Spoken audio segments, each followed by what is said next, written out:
একটি গোলমেলে পরিস্থিতির সৃষ্টি হয়েছে। আপনারা বুঝতেই পারছেন সার্বিক যে পরিস্থিতি সেটি বিশ্লেষণে।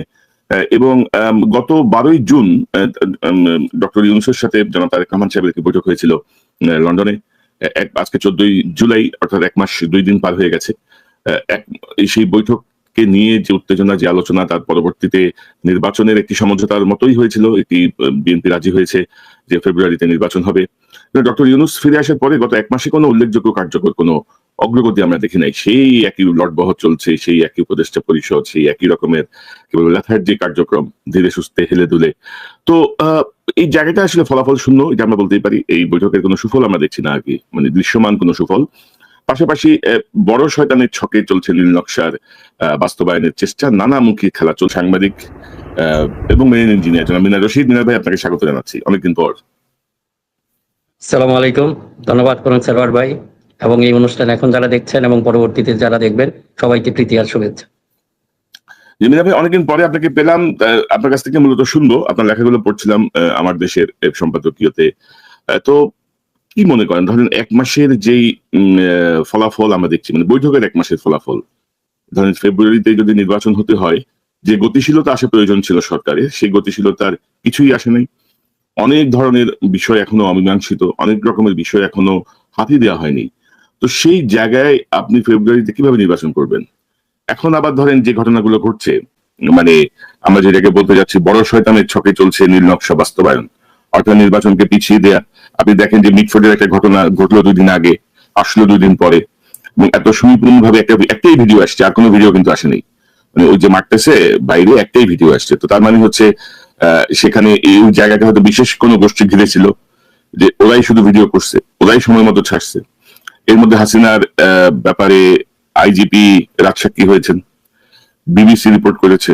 তো সব মিলিয়ে পরিস্থিতিটা আপনার কাছে কি মনে হয়? ধরেন যখন একটা সিরিজ ঘটনা করছে, মিটফোর্ডের ঘটনার পরে খুলনায় একটা ঘটনা ঘটলো, গতকাল দেখলাম আরেকটা ঘটনা। আবার ধরেন যারা এটাতে উৎসাহী হচ্ছে, যেমন ধরেন এনসিপির ক্ষেত্রেও দেখলাম যে ওই যে 7 লাখ টাকা চাঁদাবাজির একটা ভিডিও ছেড়ে দিচ্ছে। আবার গতকাল দেখলাম আইফোন চাওয়া সংক্রান্ত একটা অডিও কল ছেড়ে দেওয়া হয়েছে। তো সব মিলিয়ে বড় শয়তানের ছক, কি বুঝতেছেন আপনি? বড় শয়তান একজন বলা ঠিক হবে না, শয়তান গণ। না না, এখানে আসলে অনেকে হয়তো ভুল বুঝতে পারে যে এখানে আসলে একজন শয়তান না, যারা কাজ করতেছে ডেফিনেটলি এটার এগেনস্টে, জাতির সাথে গণতন্ত্রের, জাতির এগেনস্টে, গণতন্ত্রের এগেনস্টে যারাই কাজ করতেছে তাদেরকে আসলে আপনাকে শয়তানি বলতে। আমরা হয়তো শয়তানকে চিনি না, কিন্তু শয়তান আছে, সেই অস্তিত্বটা টের পাচ্ছি।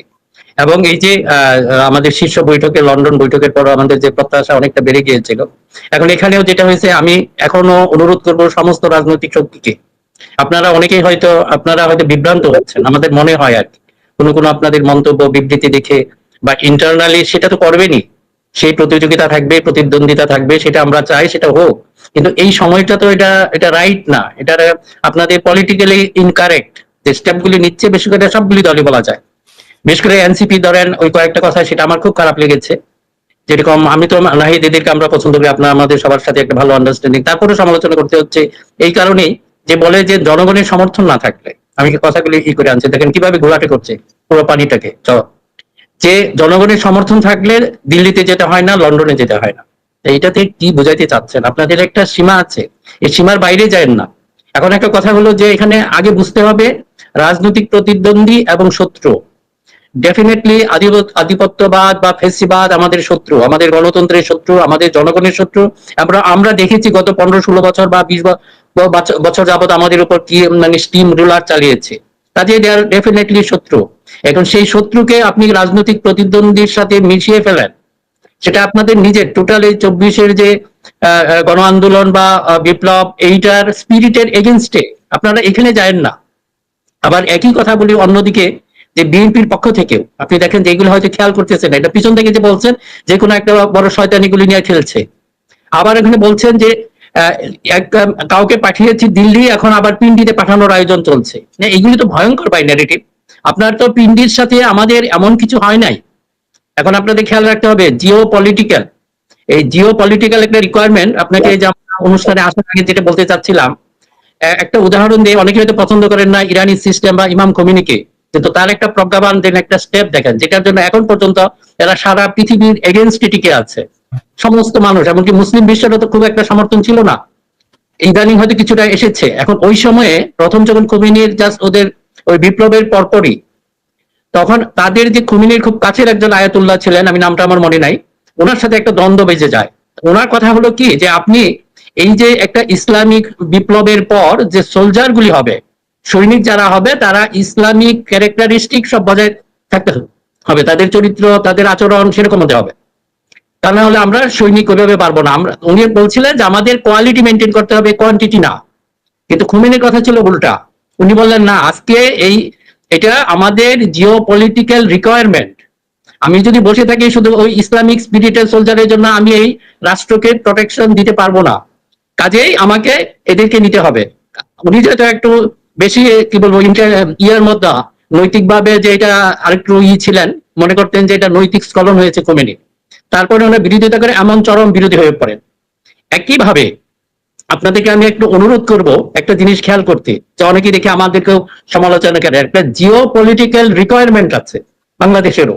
সেই জিও পলিটিক্যাল রিকোয়ারমেন্ট, আমাদের একটা শক্তিশালী একটা পলিটিক্যাল পার্টি দরকার, এটা হলো জিও পলিটিক্যাল। এখন এই মুহূর্তে যদি আপনার অন্যান্য রিকোয়ারমেন্ট, আমাদের নৈতিকভাবে খুব ভালো স্ট্রং একটা পলিটিক্যাল, হ্যাঁ এগুলি আমরা পরবর্তী ধাপে করবো, this is not the time. এই যে অনেকের ভিতরে এই জিনিসটা দেখি যে আমাদের এখন একমাত্র শক্তি আছে বিএনপি, সে এখন বিএনপি কে বলতেই হবে।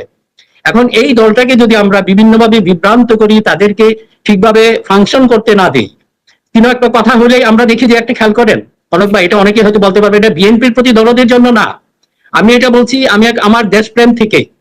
আজকে যদি বিএনপি কে ধ্বংস করে ফেলে, that is our Jio political একটা রিকোয়ারমেন্ট ছিল, এটা আপনি ফিল আপ করবেন কিভাবে? এটা এই মুহূর্তে হবে না, প্রস্তুতি নাই। যারা এই যে বেশি উৎসাহী হয়ে পড়েছেন, বিভিন্নভাবে সেই মন্তব্যগুলি আসছে, যে আপনি যে কথাগুলি বলছেন যে 1 মাসের শীর্ষ বৈঠকের পর আপনারা যে এই যে জল ঘোলাটে করছেন, এটাতে কিন্তু কারো লাভ হচ্ছে না, আপনাদের ক্ষতি হবে। আপনাদের যে নৈতিকভাবে যে বললাম আমি খুমেনি যে উদাহরণটা টেনে, আপনারা ওটা খেয়াল রাখেন যে জিও পলিটিক্যাল রিকোয়ারমেন্ট আমাদের এখন কি, সেটা আমাদের অবশ্যই খেয়াল রাখতে হবে। আর অন্যান্য গুলি তো এই সুযোগগুলি নিচ্ছে, বিশেষ করে রাজনৈতিক দলগুলির আমার কাছে খুব অপরিপক্ক মনে হচ্ছে যে আপনাদের মন্তব্যগুলি। এবং মিনার ভাই, আপনি যেটি বলছিলেন যে ধরেন মানে নতুন রাজনৈতিক দল এনসিপির প্রতি আমাদের কিন্তু ভালোবাসা এখনো মানে অটুটি বলা হ্যাঁ, চলে। এবং চাই কারণ দলগুলি হোক। জি জি জি, এবং তাদের নেতাদের এখন যারা নেতৃত্বে আছেন তাদের একটা হিউজ অবদান ছিল, তারা নেতৃত্ব দিয়ে জীবনের ঝুঁকি নিয়েছেন। কিন্তু পরবর্তীতে আমরা যেটা দেখলাম যে তারাও কিন্তু যে পুরান ধারা যে রাজনীতি, অর্থাৎ শেখ হাসিনার পালিয়ে যাওয়া আর তারেক রহমানের লন্ডনে যাওয়া, বোথ আর নট সেম, সব কিন্তু একই ঘটনা না, কিন্তু তারা এটাকে নিয়ে আসে। এখন ধরেন রাজনৈতিক ভাবে অনেক কথা বলতে হয় প্রতিপক্ষকে ঘায়ল করার জন্য বা মাঠ গরম করার জন্য বা নেতা কর্মীদেরকে একটু চাঙ্গা করার জন্য, কিন্তু চাঙ্গা করতে না, লিমিট আছে, দ্যাট ইজ লিমিট। চাঙ্গা করতে যে আপনি একটা ঘটনার সঙ্গে আরেকটা ঘটনাকে এইভাবে মিলিয়ে আপনি ইনফ্যাক্ট নিজেদের যে দৈন্য সেটি আপনি প্রকাশ করছেন, বা এটা ধরেন একটি নতুন রাজনৈতিক দল জেনজি যাদেরকে আমরা বলছি, একটা ইয়াং গ্রুপ, তাদের কাছ থেকে এটা কোনোভাবেই প্রত্যাশিত না। এবং ধরেন যে ভাই চাঁদাবাজি বাংলাদেশে কোন দল করে না? বিএনপি অস্বীকার করছে আমরা চাঁদাবাজি করি না, মানে এখন হলো এই অস্বীকার করতে আওয়ামী লীগ চাঁদাবাজি করতো, আকাম করতো, বিএনপি জামাত করছে। এখন বিএনপি কি কোনো ঘটনা অস্বীকার করছে? করে নাই। এবং আমি যেটা বলছি যে এটা মিটফোর্ডের ঘটনাটা, মূল আসামি কিন্তু বাদ দিছে, পুলিশ বাদ দিছে।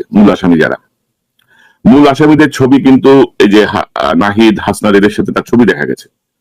মূল যে আসামি, যে মূল ঘটনাটা ঘটেছে, সে কিন্তু ছাত্রলীগের সঙ্গে রাজনীতির সঙ্গে যুক্ত ছিল, এবং সে কিন্তু ইয়ের সময় মানুষ মারছে, ওই যে আপনার গত আন্দোলনের সময়, জুলাই বিপ্লবের সময় কিন্তু সে অস্ত্র হাতে মাঠে ছিল। তো এখন ধরেন আমি কি বলবো যে এই ঘটনা এনসিপি ঘটাইছে? নো, আমি বলবো না। কারণ কি? কারণ হচ্ছে তদন্ত হবে, একটা ঘটনা বা দুর্ঘটনা, অপরাধ, সে অপরাধের দায়টা বের করতে হবে আগে কারা করছে। আর পুলিশ কেন আসামির নাম্বার দিল, মানে এটা অনুসন্ধান করবে কে? তারপরে ধরেন ইদানিং আমরা দেখছি যে আপনি প্রধানতম রাজনৈতিক দলকে আপনি নো হায়ার করে দিতে চাচ্ছেন, যেমন একটা আওয়াজ উঠছে না যে আওয়ামী লীগের পরে এবার বিএনপি, তো এরপরে কি? এই যে বিষয়টাকে আপনি কিভাবে দেখতেছেন? এই যে ধরেন মানে একটা রাজনীতিকীকরণ, হ্যাঁ, এটা আসলে 111-এর পরেও দেখছিলাম কিন্তু, না সুশীল, জি আপনি যদি একটু বলেন এটার কিন্তু অনেকগুলি ডাইমেনশন আছে। এটা আপনি যেটা বলেন বিরাজনীতিকরণ, এরা হয়তো অনেকগুলি স্টেপে, প্রথম তো সরাসরি করেছে যে